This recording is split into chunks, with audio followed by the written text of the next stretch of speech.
오늘 우리에게 주시는 하나님의 말씀은 사도행전 4장 1절에서 22절 말씀까지입니다. 사도들이 백성에게 말할 때 제사장들과 성전 맡은 자와 사두개인들이 이르러 예수 안에 죽은 자의 부활이 있다고 백성을 가르치고 전함을 싫어하여 그들을 잡으매 날이 이미 저물었으므로 이튿날까지 가두었으나 말씀을 들은 사람 중에 믿는 자가 많으니 남자의 수가 약 5천이나 되었더라. 이튿날 관리들과 장로들과 서기관들이 예루살렘에 모였는데 대제사장 안나스와 가야바와 요한과 알렉산더와 및 대제사장의 문중이 다 참여하여 사도들을 가운데 세우고 묻되 너희가 무슨 권세와 누구의 이름으로 이 일을 행하였느냐. 이에 베드로가 성령이 충만하여 이르되 백성의 관리들과 장로들아, 만일 병자에게 행한 착한 일에 대하여 이 사람이 어떻게 구원을 받았느냐고 오늘 우리에게 질문한다면 너희와 모든 이스라엘 백성들은 알라. 너희가 십자가에 못 박고 하나님이 죽은 자 가운데서 살리신 나사렛 예수 그리스도의 이름으로 이 사람이 건강하게 되어 너희 앞에 섰느니라. 이 예수는 너희 건축자들의 버린 돌로서 진 모퉁이의 머릿돌이 되었느니라. 다른 이로서는 구원을 받을 수 없나니 천하 사람 중에 구원을 받을 만한 다른 이름을 우리에게 주신 일이 없음이라 하였더라. 그들이 베드로와 요한이 담대하게 말함을 보고 그들을 본래 학문 없는 범인으로 알았다가 이상히 여기며 또 전에 예수와 함께 있던 줄도 알고 또 병 나은 사람이 그들과 함께 서 있는 것을 보고 비난할 말이 없는지라. 명하여 공회에서 나가라 하고 서로 의논하여 이르되 이 사람들을 어떻게 할까? 그들로 말미암아 유명한 표적 나타난 것이 예루살렘에 사는 모든 사람에게 알려졌으니 우리도 부인할 수가 없는지라. 이것이 민간에 더 퍼지지 못하게 그들을 위협하여 이후에는 이 이름으로 아무에게도 말하지 말게 하자 하고 그들을 불러 경고하여 도무지 예수의 이름으로 말하지 말고 가르치지도 말라 하니 베드로와 요한이 대답하여 이르되 하나님 앞에서 너희의 말을 듣는 것이 하나님의 말씀을 듣는 것보다 옳은가 판단하라. 우리는 보고 들은 것을 말하지 아니할 수 없다 하니 관리들이 백성들 때문에 그들을 어떻게 처벌할지 방법을 찾지 못하고 다시 위협하여 놓아주었으니 이는 모든 사람이 그 된 일을 보고 하나님께 영광을 돌림이라. 이 표적으로 병 나은 사람은 40여 세나 되었더라. 아멘. 베드로와 요한이 안전뱅이를 고치고 그 2일 이후에 설교를 했습니다. 오늘 본문은 그 설교 이후에 일어난 일입니다. 여러분들께서 신앙생활에 어느 정도 연차가 있으시고 성경도 어느 정도 익숙하시다면 이 일 이후에, 그러니까 사도들이 능력 있게 기적을 행하고 능력 있게 설교를 한 이후에 어떻게 되었을지 혹시 예상이 가능하십니까? 사도들이 인정받고 존경받게 되었을까요? 그렇지 않았겠죠. 우리가 예상하는 대로 사도들은 끌려가서 신문을 받게 됩니다. 고난을 받게 되죠. 이게 우리 생각에 자연스럽게 느껴집니다. 왜냐하면 우리는 신앙생활을 하면서 또 성경을 읽으면서 성도가 하나님의 뜻대로 살아갈 때 고난이 찾아온다는 것을 잘 압니다. 특히 하나님의 일을 할 때면 더욱더 고난이 드세집니다. 기독교를 잘 모르는 분들은 이 일에 대해서 의문을 품을 수가 있습니다. 하나님 잘 믿으면 더 큰 복이 와야 하는 거 아닌가? 하나님의 능력이 나타나는데 정작 왜 하나님의 사람들은 고난을 면제받지 못하는가? 사실은 기독교를 제외한 대부분의 종교는 그 종교에 깊이 헌신하면 그 대가로 복을 받는다고 약속을 합니다. 그 복이라는 것은 현세에서의 형통, 그리고 현세에서의 고난 면제입니다. 그러나 기독교는 다르죠. 오늘 나타난 사도들의 경험을 통해서 우리 신자들이 하나님께 어떤 것을 약속받는지 한번 살펴봅시다. 사도들이 병자를 고치는 모습을, 그리고 설교하는 모습을 옆에서 묵묵히 보고 그 일을 싫어했던 한 부류의 사람들이 있습니다. 바로 사두개인들입니다. 사두개인들은 오늘날로 말하면 종교 귀족들, 종교 상류층들입니다. 지금 이 사도행전 당시에 대제사장을 포함한 종교계 유력자들이 있었는데 그들이 누구냐면 사두개인들입니다. 사두개인들은 다윗 시대의 대제사장이었던 사독, 그 사독의 후예들이라고 자처하는 사람들이었죠. 그런데 오늘날도 마찬가지입니다만 잘 보시면 어느 종교든 그 종교에서 가장 높은 자리에 있는 분들, 그런 분들이 오히려 종교적이지 않은 경우를 많이 보게 됩니다. 경건하고 종교적인 분들보다는 오히려 정치적인 분들이 그런 자리에 주로 앉죠. 사두개인들이 그랬습니다. 종교계의 꼭대기에 있으나 굉장히 정치적이고 또 친로마파였습니다. 이 사두개인들의 특징 중에 하나는 부활을 믿지 않는다는 것이었습니다.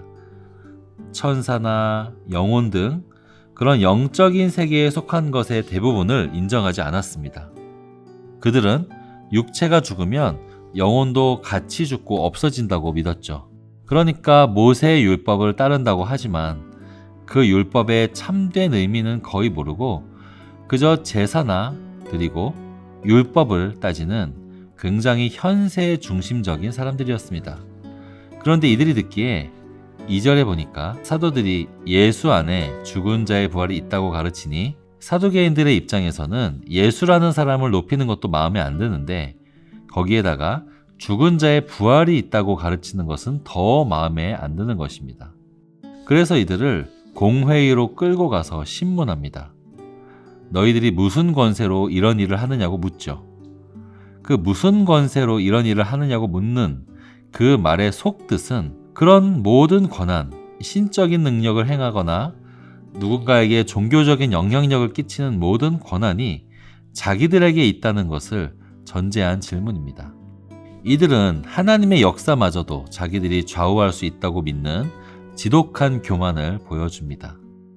우리가 교회 생활 오래 하고 교회 안에 생리에 밝게 되었을 때 이런 것들을 스스로 좌우할 수 있는 권한이 있다고 생각하는 경우가 있는데 그런 것들을 조심해야 합니다. 그 공회의에서 베드로가 나서서 다시 한번 담대하게 말합니다. 예수 그리스도의 이름으로 이 일을 행한다는 것을 선포하죠. 놀랍지 않습니까? 베드로는 몇 달 전만 하더라도 이 공회의에 혹시나 자기가 끌려오게 될까봐 어린 소녀 앞에서도 3번이나 예수님을 부인했던 사람입니다. 그런데 시간이 많이 지나지도 않았는데 오늘 시점에서 그토록 기세등등한 종교 지도자들 앞에 또렷하게 선포하는 것입니다. 그 비밀이 8절에 나옵니다. 베드로가 성령이 충만하여. 성령님이 베드로에게 충만하게 임하신 것이 베드로가 이렇게 할 수 있는 능력이 됩니다.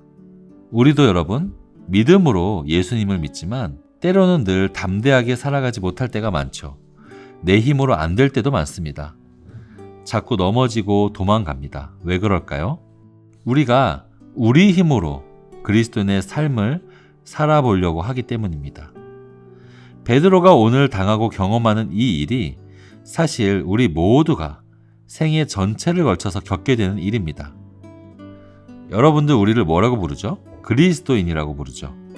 이 말은 그냥 단지 그리스도를 믿고 있는 그런 사람들이라는 뜻 이상을 갖는다고 저는 생각합니다. 갈라디아서 2장 20절입니다. 내가 그리스도와 함께 십자가에 못 박혔나니 그런즉 이제는 내가 사는 것이 아니요 오직 내 안에 그리스도께서 사시는 것이라. 우리가 그리스도인이라고 하는 것은 내 안에서 그리스도가 사는 사람들을 말합니다. 우리가 참된 그리스도인이라면 원래 우리가 살아가는 삶의 배경이 있죠. 그런 삶 위에 그리스도의 삶이 겹쳐져서 같이 살게 됩니다. 오늘 베드로가 당한 일, 예수께서 사내들인 공회의에서 당하신 일과 너무 비슷하지 않습니까? 우연의 일치가 아니라 그리스도인이라면 그리스도의 삶을 자기의 삶에서 재현하게 되어 있습니다. 내 안에 그리스도가 사시기 때문입니다. 더 나아가서 우리가 책으로만 보던 성경의 여러 이야기들이 내 삶 속에서 여기저기에 사라지게 됩니다. 내 삶 속에서 나타나게 된다는 것이죠. 그게 그리스도인입니다. 그러면 어떻게 우리가 그 삶을 승리하며 살아갈 수 있을까요? 우리에게 찾아올 예수의 삶, 우리에게 찾아올 성경의 이야기들을 우리가 어떻게 승리로 살아갈 수 있을까요? 베드로가 그러했던 것처럼 성령으로 충만해야 합니다. 우리가 성령으로 충만해져서 예수 그리스도의 삶을 살게 되면 그렇다고 고난이 없어지거나 내 앞에 모든 일이 다 해결되지는 않습니다만 예수 그리스도께서 걸어가셨던 그 길을 기쁘고 담대하게 걸어갈 능력이 생깁니다. 복음을 전하고 예수님처럼 살아가는 그 일을 두려워하지 않게 되고 오히려 기쁨을 얻게 됩니다. 그러므로 우리는 성령 충만을 구해야 합니다. 우리가 그리스도인으로서 더 이상 나의 삶이 아니라 그리스도가 내 안에서 사시는 사람들인데 그것에 합당하게 살게 해달라고 구해야 합니다. 예수님께 내 삶을 드리고 싶다고, 그래서 성령님께서 그것을 해달라고 구해야 합니다. 성령 충만하게 임하여 주옵소서. 이렇게 기도합시다. 사랑하는 성도님들, 모두가 성령 충만하셔서 예수 그리스도로 사시길 바랍니다. 나의 환경, 나의 연약함, 나의 과오에 매여 있지 마시고 오직 성령 충만함을 받으셔서 예수로 살아가시는 여러분들 되시기를 축원합니다. 두 가지 기도 제목을 나누고 함께 기도하겠습니다. 첫 번째, 성령 충만한 삶을 살게 하소서.